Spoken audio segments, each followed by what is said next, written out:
We are going to run the country.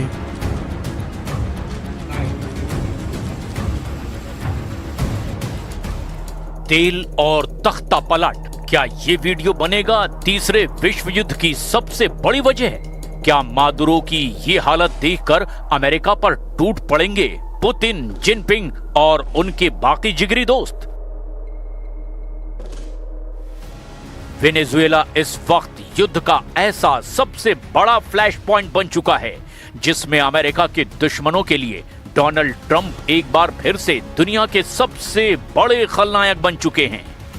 Nicolas Maduro और उनकी पत्नी को वेनेजुएला से उठाए जाने के बाद दुनिया में अमेरिका बनाम रूस, चीन, उत्तर कोरिया और ईरान की चौकड़ी खड़ी हो गई है। अमेरिका के सामने ये चार देश चट्टान बनकर एक ऐसी वार्निंग दे रहे हैं जिसका मैसेज बिल्कुल साफ है, तेल और तख्ता पलट का खेल बर्दाश्त नहीं करेगी दुनिया, और इसी धमकी से बढ़ रहा है वर्ल्ड वॉर का खतरा।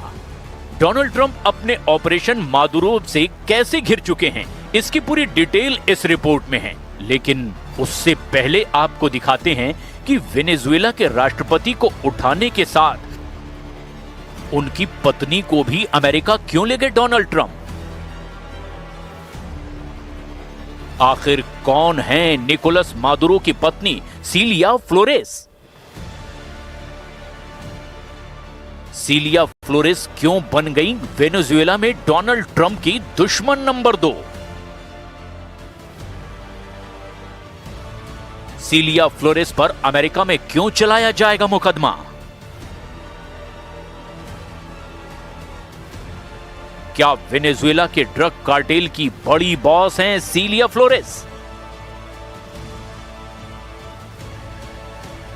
क्या मादुरो की सत्ता की असली मास्टरमाइंड सीलिया रही हैं?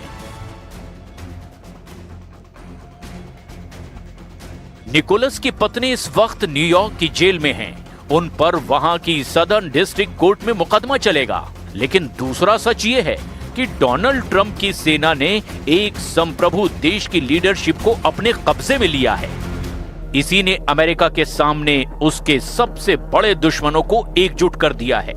अमेरिका की नजर वेनेजुएला के तेल पर है और चट्टान की तरह अमेरिका के सामने खड़े चार देश अब ट्रंप को अल्टीमेटम दे रहे हैं। खतरा विश्व युद्ध का मंडराने लगा है और वेनेजुएला अब इसकी सबसे ताजा वजह बन चुका है। रूस क्या कर रहा है, चीन क्या कर रहा है, ईरान क्या करेगा और उत्तर कोरिया ने क्या एक्शन लेने की धमकी दी है, ये बताने से पहले आपको सीलिया फ्लोरेस को लेकर एक पुराना सच बता देते हैं। साल 2015 में सीलिया फ्लोरेस के भतीजों एंटोनियो कैंपो फ्लोरेस और फ्रांसिस्को फ्लोरेस को अमेरिका ने 800 किलो कोकीन के साथ पकड़ा था। उन्हें ड्रग तस्करी के केस में सजा दी जा चुकी है। वेनेजुएला की फर्स्ट लेडी सीलिया फ्लोरेस को मादुरो की सत्ता का असली दिमाग माना जाता है। मादुरो खुद उन्हें फर्स्ट कॉम्बेटेंट यानी कि पहली लड़ाकू कहते हैं। अमेरिका के मुताबिक इस ड्रग कार्टेल का पूरा कंट्रोल सीलिया फ्लोरेस के पास रहा है। सीलिया फ्लोरेस कैसे पिछले 3 दशकों से वेनेजुएला की राजनीति में शीर्ष पर पहुंच गई, बहुत गौर से आगे देखिए। पूरा नाम सीलिया अडेला फ्लोरेस दे मादुरो, जन्म 15 अक्टूबर 1956 को वेनेजुएला में हुआ। सीलिया वेनेजुएला की एक शक्तिशाली वकील और राजनेता हैं। निकोलस मादुरो से उनकी शादी 2013 में हुई।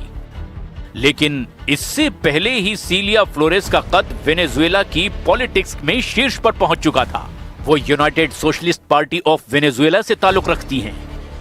क्रिमिनल और लेबर लॉ की पढ़ाई करने वाली सीलिया फ्लोरेस वेनेजुएला के पूर्व राष्ट्रपति ह्यूगो चावेज के करीबी रही। 1992 में वेनेजुएला के राष्ट्रपति कार्लोस पेरेज के खिलाफ तख्ता पलट की कोशिश हुई जो नाकाम रही थी।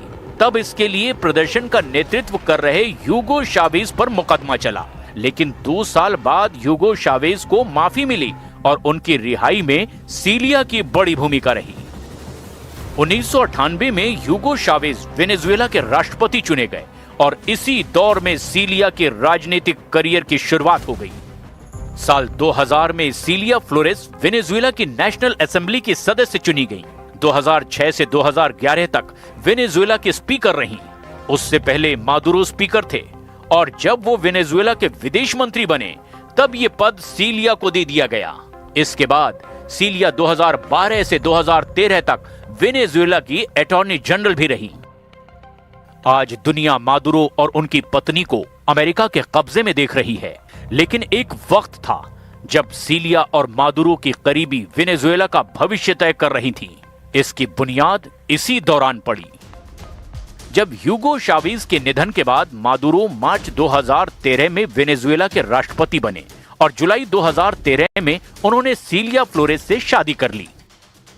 सांसद, स्पीकर और अटॉर्नी जनरल जैसे पदों पर रहने के बाद सीलिया वेनेजुएला की फर्स्ट लेडी बन गईं। लेकिन इन 12 सालों के अंदर अमेरिका की क्राइम लिस्ट में उनका रिकॉर्ड तैयार किया जाने लगा और अब ड्रग तस्करी की मास्टरमाइंड सीलिया को बताया जा रहा है। लेकिन ये तो अमेरिका का इल्जाम है। उसने इसी की बुनियाद पर एक देश के राष्ट्रपति और उनकी पत्नी को अपने कब्जे में ले लिया। पूरी दुनिया में इसे एक संप्रभु देश के राष्ट्रपति का अपहरण कहा जा रहा है। अब सवाल ये है कि क्या अब वेनेजुएला में लगी आग दुनिया को नए खतरे की तरफ धकेल रही है? डोनाल्ड ट्रंप ने बता दिया कि जिसके पास ताकत है दुनिया में उसी की चलेगी, यानी आम भाषा में कहें तो जिसकी लाठी उसकी भैंस। लेकिन ट्रंप की लाठी के खिलाफ अब चीन, रूस, उत्तर कोरिया और ईरान मिसाइल वाली धमकी दे रहे हैं, यानी वर्ल्ड वॉर वाले मूड में आ चुके हैं। तेल और तख्ता पलट वाली साजिश के खिलाफ वर्ल्ड वॉर की चेतावनी दी जा रही है। उत्तर कोरिया ने 24 घंटे के अंदर 2 बड़े कदम उठाए हैं। उत्तर कोरिया के supreme leader Kim Jong Un ने अमेरिका को खुल्लम खुल्ला चेतावनी दी है और मिसाइल भी फायर करके दिखा दी है। उन्होंने कहा कि अमेरिका का ये एक्शन दुनिया को विश्व युद्ध की तरफ ले जा सकता है। किम ने कहा कि मादुरो को फौरन रिहा किया जाए। उत्तर कोरिया ने जापान के पास 2 बैलिस्टिक मिसाइल टेस्ट की है और ये दोनों मिसाइल जापान सागर में गिरी है। जापान उत्तर कोरिया के इस एक्शन से घबरा गया है। चीन ने भी अमेरिका से कहा है कि निकोलस मादुरो और उनकी पत्नी सीलिया फ्लोरेस को फौरन छोड़ दिया जाए। चीन क्यों आक्रामक है, इसकी रिपोर्ट अमेरिका के पास भी है। उसे चीन से बड़ा इशारा मिल चुका है, या यूं कहें कि चीन अब सीधे ट्रंप को टक्कर देने के मूड में है।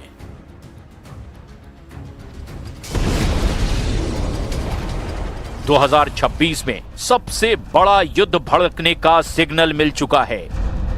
रूस, यूक्रेन, ईरान और इजराइल कितनी मिसाइल लॉन्च करेंगे ये भूल जाइए, क्योंकि चीन को लेकर पेंटागन का बहुत बड़ा अलर्ट आ गया है।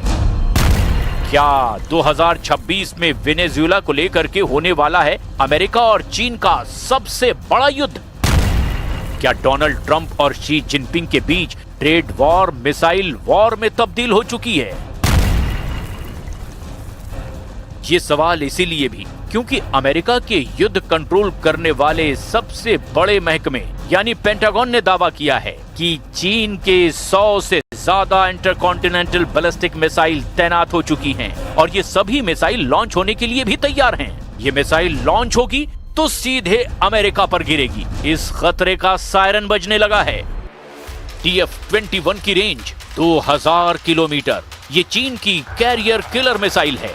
चीन की intercontinental ballistic missile TF-31 range 11000 kilometre. चीन की DF-41 इसकी रेंज 15000 किलोमीटर। चीन की बहुत बड़ी परमाणु missile TF-5 range 13000 kilometre.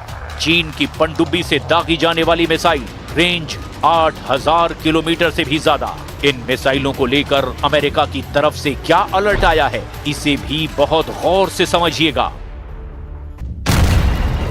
Pentagon की एक रिपोर्ट में बताया गया कि चीन ने मंगोलिया बॉर्डर के पास 100 से ज्यादा ICBM यानी इंटरकॉन्टिनेंटल बैलिस्टिक मिसाइल साइलो तैनात कर दी है, जो किसी भी वक्त लॉन्च की जा सकती है। मिसाइल साइलो जमीन के नीचे बनाए गए बेहद मजबूत और सुरक्षित बंकर नुमा ट्यूब होती है इसमें लंबी दूरी की बैलिस्टिक और परमाणु मिसाइलें ऐसे रखी जाती है कि किसी भी वक्त लॉन्च की जा सके। मोटी कंक्रीट और स्टील से बने इस साइलो को इतना सुरक्षित माना जाता है जिससे दुश्मन के परमाणु हमले के वक्त भी वो महफूज रहें। तभी काउंटर स्ट्राइक या सेकंड स्ट्राइक वाली ताकत बची रह सकती है। इस रिपोर्ट ने व्हाइट हाउस के कान खड़े कर दिए हैं। रिपोर्ट के मुताबिक ये मिसाइलें सॉलिड फ्यूल यानी कि ठोस ईंधन से चलने वाली DF-31 है, जिसकी रेंज 11,000 किलोमीटर तक है।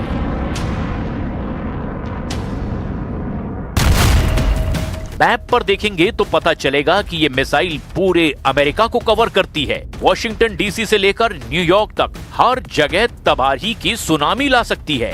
इस रेंज वाली मिसाइल को एक्टिव करने का आखिर मकसद क्या है? वैसे डोनाल्ड ट्रंप भी कह चुके हैं कि वो चीन और रूस को लेकर बहुत सीक्रेट प्लान पर काम कर रहे हैं। उन्हें भी मालूम है कि वेनेजुएला को लेकर सबसे बड़ा विरोध किस कैंप से आ रहा है। चीन में 100 से ज्यादा मिसाइल साइलो एक्टिव कर दिए गए हैं और इन साइलो में ऐसी मिसाइल फिट की गई है जो अमेरिका तक सब कुछ तबाह कर सकती है। यानी डोनाल्ड ट्रंप की नाक के नीचे शी जिनपिंग ने बहुत बड़े युद्ध का खुल्लम खुल्ला ऐलान कर दिया है। ये दावा पेंटागन की रिपोर्ट में किया जा रहा है। चीन का कहना है कि ये सिर्फ चीन को बदनाम करने की साजिश है और ऐसी रिपोर्ट से अमेरिका दुनिया को गुमराह करना चाहता है। चीन ने अपने सरकारी मीडिया को भी एक्टिव कर दिया है। ग्लोबल टाइम्स ने कहा कि अमेरिका चीन को लेकर खौफ को बढ़ा चढ़ाकर पेश कर रहा है। ये उसका एक घिसा पिटा तरीका है। पेंटागन ने अपनी इस ड्राफ्ट रिपोर्ट पर टिप्पणी करने से मना कर दिया है, लेकिन उसने जिस खतरे को लेकर आगाह किया है उसको लेकर अमेरिका और चीन की नई टक्कर शुरू हो चुकी है। वैसे इसकी सबसे नई वजह अब वेनेजुएला बन चुका है, क्योंकि मादुरो और उनकी पत्नी अब ट्रंप के कब्जे में हैं।